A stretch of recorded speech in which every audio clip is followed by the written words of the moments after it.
MSDia Preview, informação até você. Nesse programa eu trago aqui a presidente da Comissão de Direito dos Imigrantes e Refugiados da seccional da OAB de Mato Grosso do Sul, doutora Cristiane Viegas. Se eu fosse você, ficava no vídeo.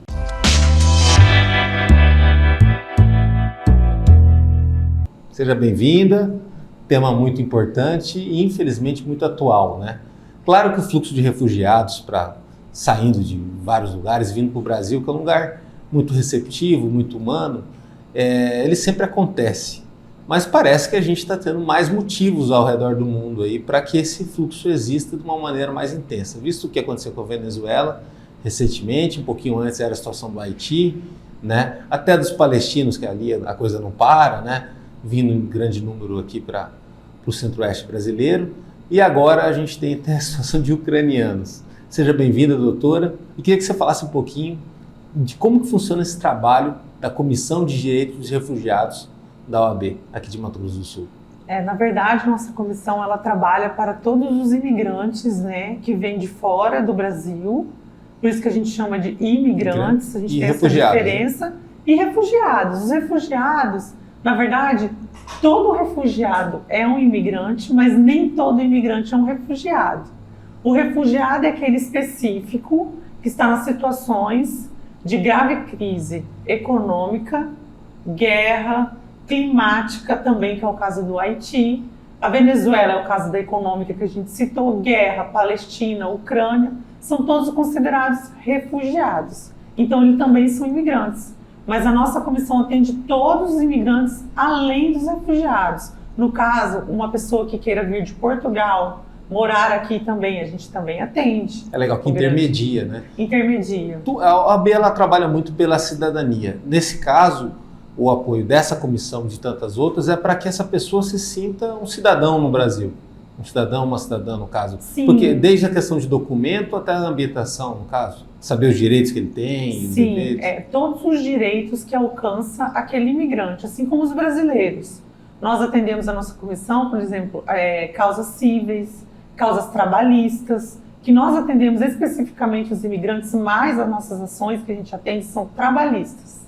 Então nós temos também ações criminais, nós atendemos os presídios, imigrantes vamos até os presídios, às vezes não são alcançados, estão ali pelo número, né, da Defensoria Pública do Estado, com essa parceria e entendimento da Defensoria Pública do Estado. Então a gente vai lá e também ouve esse imigrante, atende ele, vê como que está a causa penal dele, se está sendo assistido. Então a gente também tem vários parceiros para alcançar a todos os direitos dos imigrantes. Então ele tem um leque de acolhida aqui em Campo Grande, no Mato Grosso do Sul, porque a nossa comissão, a OAB, abrange o Mato Grosso do Sul inteiro. Então nós também alcançamos o interior, Corumbá, Ponta Porã. Nós temos advogados em Corumbá também da comissão que atendem. Então a gente sempre está tentando alcançar esse imigrante de alguma forma, para que ele se sinta acolhido e seu direito seja cumprido, seja em qual esfera for.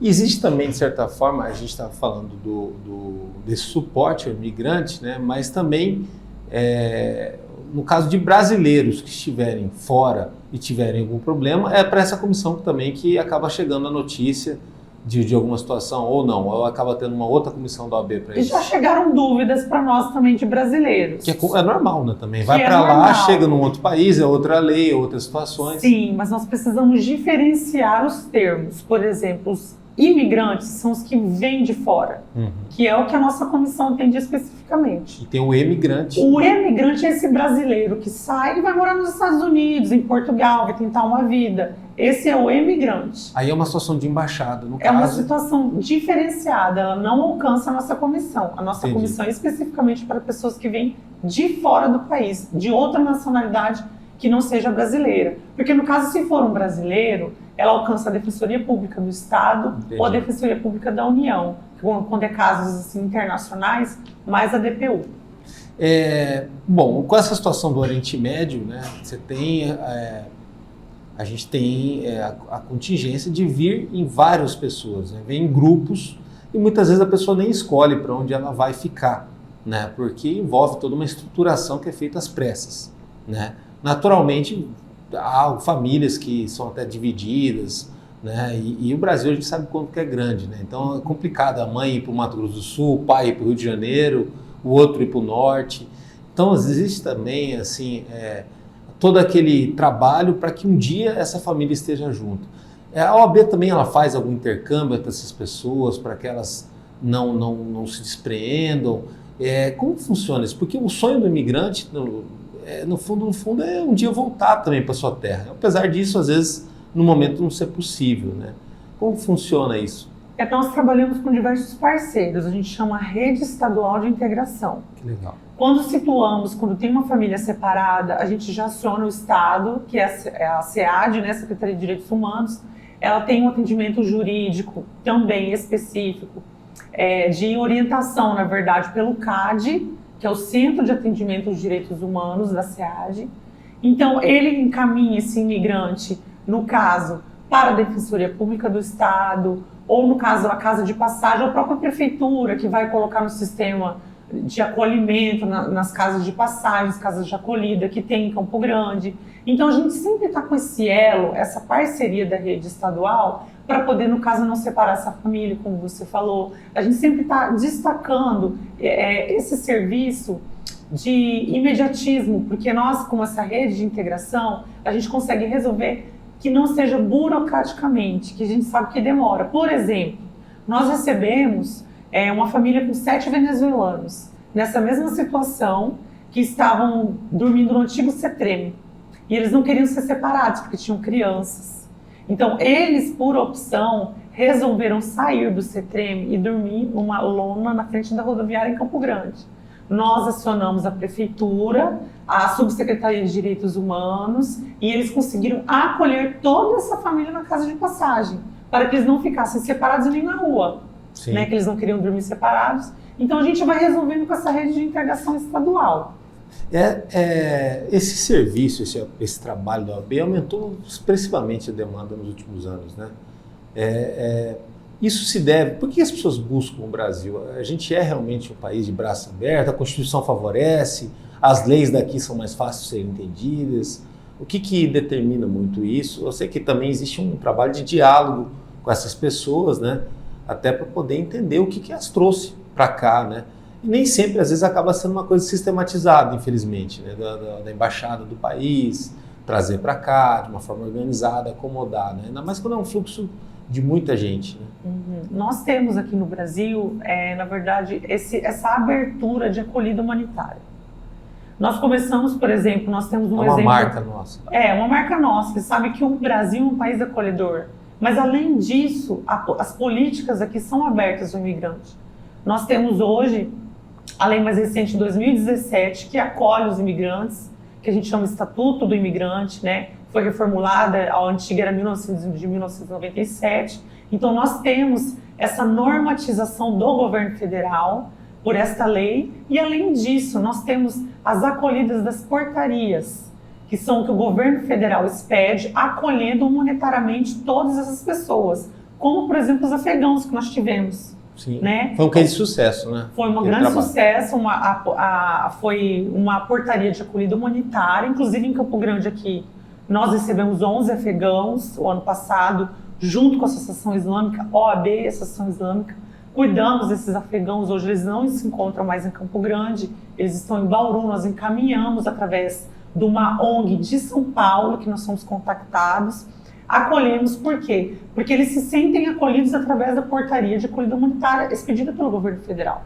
Então eles têm essa abertura. Hoje, infelizmente, nós vimos essa situação, nós vemos ainda no aeroporto de Guarulhos, em que tem esses afegãos estão lá porque não tem para onde ir, essa situação que é mais específica na cidade de São Paulo, mas nós não podemos esquecer que é no Brasil. Então eles se sentem acolhidos. Você estava falando da Palestina. Hoje nós temos um pedido no Brasil de 23, foi o último número que nós conseguimos escolher, 23 pedidos de refúgio de palestinos aqui no Brasil.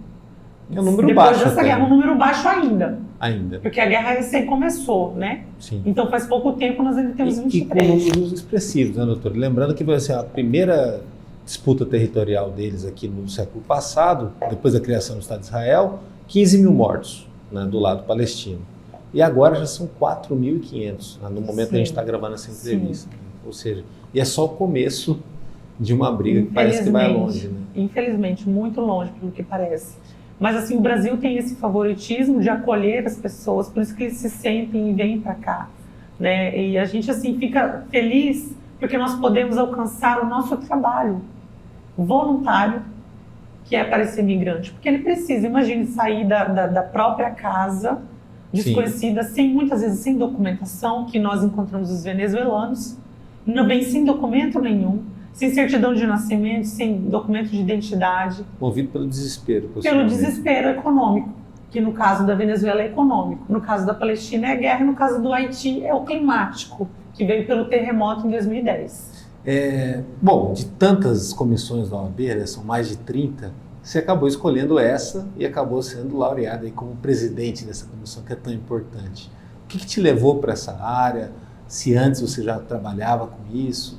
Ou essa escolha dentro da seccional aqui de Mato Grosso do Sul? Olha, na verdade a gente não escolhe, a gente é escolhido. Sério? Que legal. Eu escolhi fazer parte da Comissão de Direitos Humanos da OAB de Mato Grosso do Sul, que é uma grande área que eu gosto, inclusive estou me especializando nisso, estou terminando o doutorado, minha tese é em Direitos Humanos, inclusive Direitos Migratórios. Então, assim, eu fiz parte dessa comissão e eu fui convidada pelo presidente à época, Dr. Mansur, para ser presidente dessa comissão. E quando o advogado recebe o convite do presidente da OAB, a gente se sente lisonjeado, porque é uma questão de confiança. Sim. Porque é uma pasta muito cuidadosa e delicada dentro do estado do Mato Grosso do Sul, porque nós temos as cidades fronteiriças. Sim, verdade. Então é uma questão com a rota bioceânica, com a Bolívia aí do lado de Corumbá. Então nós temos várias denúncias, então é uma pasta muito importante e delicada. Então eu me senti lisonjeado e aceitei de pronto convite. Então, além de ser uma área que eu gosto, que eu atuo como pesquisadora,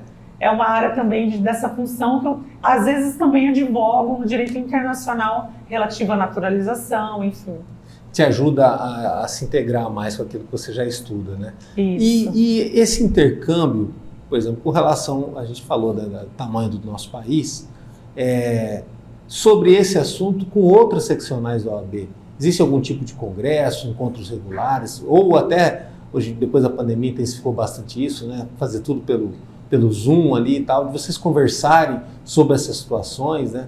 Até a questão de antever problemas, né? Existe isso também? Ou... Na verdade, a OAB Nacional, ela tem a Comissão de Direito Imigratório, né? A OAB Nacional é uma comissão só, como se fosse uma comissão geral. Entendi. E nós temos aqui essa Comissão de Direitos dos Imigrantes. Não são todas as seccionais do Brasil que têm essa comissão. Mesmo porque, apesar de todos os estados brasileiros, eu acredito, tenham um imigrante ali, elas não são situações específicas como o estado de Mato Grosso do Sul, que é uma rota de passagem imigratória, né, direito imigratório. Mas nós temos esse diálogo, inclusive, quando nós fomos contactados para receber os afegãos aqui, foi pela OAB de São Paulo, pela ONG Panagá, que a presidente da Comissão da Liberdade Religiosa da OAB de São Paulo, que entrou em contato com a OAB daqui. Então, nós temos esse contato, esse elo entre OABs, para a gente poder ter essa articulação entre os advogados. E foi o que você falou, se preparar para que possa vir, né? Sim. Então, nós temos que é a melhor situação, né? Sim, inclusive nós entramos em contato com a OAB do Paraná, em que estavam recebendo a maioria dos imigrantes afegãos à época. Para a gente poder dialogar, ver como que eles estavam recebendo, para a gente poder se preparar, ter essa experiência. Então nós tivemos nesse diálogo OAB do Paraná e OAB de São Paulo. Como advogada, você entende muito da questão da papelada, né? Que é o que o cidadão comum tem pavor, né? Mas para alguém que vem de outro país, né? Desembarca aqui no Brasil, vai parar no Mato Grosso do Sul, por exemplo, tal. É muito burocrático ainda o trabalho, a operação para se naturalizar brasileiro? Existem restrições, por exemplo? Existe uma legislação, né? Ele não pode, tem um certo período de tempo que ele tem que morar aqui no Brasil, mínimo 5 anos, não pode ter antecedentes criminais, ele tem que estar regularizado migratoriamente, não pode acontecer, além dos antecedentes criminais, quando é julgado, né, o antecedente criminal é considerado quando ele já é julgado, ele não pode ter procedência de inquéritos policiais, investigação criminal, nenhum tipo dessas procedências. Ele tem que ter a sua regularização em dia e ele não pode sair do país. Tem uma série de critérios para ele se naturalizar. Inclusive, nós até nos deparamos com um português que queria se naturalizar aqui, só que ele estava sendo processado por violência doméstica. Ele nem foi julgado, ou seja, ele não tem antecedente criminal Mas ainda. aí já não consegue. Mas já não poderia pedir naturalização. Teríamos que esperar o julgamento desse inquérito policial se tramitar para poder pedir a naturalização dele. Mas aí, por exemplo, vamos supor, vem o estrangeiro vem para cá, aí ele não se naturalizou, como é o caso de vários aí, né, tal. E ele continua aqui no Brasil. Que condição que ele é, no caso? Ele é considerado imigrante e aí ele não tem todos os direitos que um cidadão brasileiro tem. Ele passa a ter algumas restrições, limitações ou não? Se ele deseja permanecer por exemplo, assim, no nos Brasil. Estados Unidos você tem um tempo para você ficar, a Europa também, né? Você vai, você cumpre a tua tarefa e você volta para o seu país. Você não vai ficar aqui muito tempo, a não ser que você consiga o visto e, né, e tudo mais. Como funciona essa situação? Ele fica irregular. Fica né? irregular. Ele fica irregular. Quando ele entra no país, o imigrante... É péssimo, dá para comprar uma casa, por exemplo, né? Ou, sei lá. Sim, ele não pode ter conta bancária. Ele não pode ter... Ele precisa ter uma vida, né? Sim, sim. Então, se ele entra no país, ele tem 90 dias para ele se regularizar. Pouco tempo. É pouco tempo. Se ele não se regulariza, vem a multa, a notificação da Polícia Federal. Olha só. Tem uma multa de quanto, mais ou menos? É pouco, R$100 e poucos reais. Depende, depende da nacionalidade, alguma coisa assim, da situação. Porque tem refugiado e tem imigrantes normais sem ser refugiados. Né? Sim. Mas assim, é uma multa. E muitas vezes, para o imigrante, ele não tem esse dinheiro. Aí a própria Polícia Federal dá uma declaração que ele pode fazer em mão, dizendo que ele não tem condições de pagar essa multa. Ele fica isento, mas ele precisa prestar essa notificação, ele precisa prestar esclarecimento sobre essa notificação. Então, se ele tem 90 dias para regularizar, não regulariza, e passa o dia da multa, ele vai lá na polícia, ele tem mais 90, eles prorrogam ainda a Polícia Federal. Então, eles dão uma chance para o imigrante poder se regularizar. Hoje não se regulariza quem não quer. Sim. Na verdade, se eu estou sem documentação. Fora os mutirões também, né? Também, que acontece em favor disso. Agora, quanto mais demora, mais complicado fica também, né? Ele fica irregular, mas hoje nós temos o imigrante normalmente fica com medo, né, de ser deportado. Nós temos essa, eu vou ser deportado. Não, eu não vou ser deportado. Ele fica irregular, mas a Polícia Federal não vai chegar e falar assim, querido equatoriano, vamos fora do Brasil porque você... Não. Então, assim, eles têm essa falsa impressão. Nós até ouvimos isso da Polícia Federal. Eles têm medo de ir na Polícia Federal. E é esse que é o medo, esse mito que eles têm medo, faz eles não tirarem a carteira de trabalho. Porque é justamente onde eles têm que ir primeiro, né? É verdade. Onde eles têm que ir primeiro. Porque eles têm que falar, eu estou aqui no Brasil. A Polícia Federal vai ajudar, ela não vai atrapalhar, ela está para ajudar, para auxiliar esse imigrante. E se ele não precisar, por exemplo, se ele não tem regularização migratória, ele não tira o CPF. Se ele não tira o CPF, ele não tira a carteira de trabalho. Sim. Né? Sim. E sem o CPF, ele não tira o cartão do SUS. Não, e aí então ele não vive. Ele vira um problema social. Um problema social. Só que isso não impede, só para esclarecer, Danilo, isso não impede dele ser atendido no SUS. O SUS é obrigado a atender o imigrante mesmo sem a carteirinha. Legislação, isso. Legislação. As escolas são obrigadas a matricular filhos de imigrantes mesmo sem a documentação, sem a regularização migratória. Se eu sou pai de um imigrante e eu não tenho documentação, mas o meu filho quer estudar, ele tem direito a estudar mesmo sem a documentação. Então, são direitos que o próprio brasileiro desconhece. O próprio brasileiro, quem está na ponta, quem atende as escolas, às vezes não conhece. Então, a gente sempre está nesse diálogo com o Estado, com a Prefeitura, para poder dar esse direito também ao imigrante, não só de atendimento advocatício, mas a OAB também alcança nas políticas públicas estaduais e municipais. Conscientizar, né? Conscientizar, isso, para a formação. Obrigado, doutora. Imagina. Foi uma honra ter você Eu aqui. que agradeço. Parabéns e que dê certo aí. Quantas pessoas fazem parte da comissão? Hoje nós temos 16 advogados. 16 advogados. Isso. Ou seja, é um número grande e tal, mas assim, a demanda também tem sido maior e até uma expectativa de mais gente vir para cá, mais gente vindo para cá. É como você falou, nesse trabalho multidirecional você tem não só o atendimento direto, mas também lidar com as políticas públicas, né? Isso. E a OAB faz um trabalho brilhante, né? Importantíssimo nesse sentido, e exemplar. A cidadania, né? Sim. Tanto cidadão imigrante quanto cidadão brasileiro, estamos aí. E acompanhe o nosso trabalho no www.msdia.com.br. Lá no YouTube tem os cortes, as entrevistas completas, também muita coisa no Instagram e no Facebook do MS Dia. Até a próxima.